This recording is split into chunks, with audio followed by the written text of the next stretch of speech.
மேக்கப்பை ப்ராப்பராக ரிமூவ் பண்ணல அப்படின்னா இவ்வளோ பிரச்சனை ஏற்படுமா?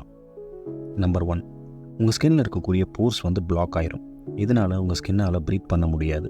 ஸோ டாக்ஸின்ஸ் பார்த்தீங்கன்னா ப்ராப்பராக வெளியேறாது. இதனால் பிளாக் ஹெட், ஒயிட் ஹெட், ஆக்னி வர்றதுக்கு நிறையவே வாய்ப்பு இருக்குது. நம்பர் 2, மேக்கப் ரொம்ப நேரம் உங்கள் ஸ்கின்லேயே தங்கி இருக்கிறதுனால உங்கள் ஸ்கின்னில் இருக்கக்கூடிய கோலஜனை இது பிரேக் டவுன் பண்ணிடும். இதனால் உங்கள் ஸ்கின் டல்லாகி சீக்கிரமாகவே வயதான மாதிரியான தோற்றத்தை இது ஏற்படுத்தும். 3வது, நைட் ஃபுல்லாக மேக்கப் உங்கள் ஸ்கின்லேயே இருக்கிறதுனால டெட் ஸ்கின் செல்ஸ் எல்லாம் பில்டப் ஆகும். உங்கள் முகத்திலிருந்து வரக்கூடிய ஸ்வெட், டஸ்ட் இது ரெண்டுமே சேர்ந்து உங்கள் முகத்தை ரொம்ப டல்லாகவும் ரஃப்பாகவும் மாற்றிடும். 4வது, நீங்கள் போடக்கூடிய மஸ்காரா, ஐலைனர், ஐ ஷேடோ இதெல்லாம் சரியாக ரிமூவ் பண்ணலாம் அப்படின்னா நைட்டு தூங்கும்போது உங்கள் கண்ணுக்குள்ளே போகிறதுக்கு நிறைய வாய்ப்பு இருக்குது. இது இச்சிங்கையும் ரெட்னஸையும் கண்ணில் இன்ஃபெக்ஷனையும் வர்றதுக்கு நிறைய வாய்ப்பு இருக்குது. அடுத்து நைட்டு ஃபுல்லாக நீங்கள் போட்டிருக்க லிப்ஸ்டிக்கை ரிமூவ் பண்ணலாம் அப்படின்னா ஓவர் நைட்டில் உங்கள் லிப்ஸ் டீஹைட்ரேட் ஆயிரும். ஸோ ட்ரைனஸ், கிராக்ஸ் ஏற்பட ரொம்ப வாய்ப்பு இருக்குது.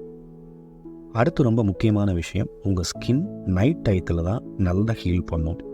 ஸோ நீங்கள் மேக்கப்போடு படுக்கும்போது என்ன ஆகும் அப்படின்னா இது தடுக்கப்படும். இதனால் உங்கள் ஸ்கின் டல்லாகிறது, டயர்டாகிறது, அடுத்த நாள் காலையில் எந்திரிக்கும் போது ரொம்பவே அன்ஹெல்தியாக இருக்கும். Clean skin is the best beauty secret.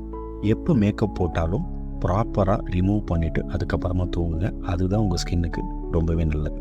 Thank you.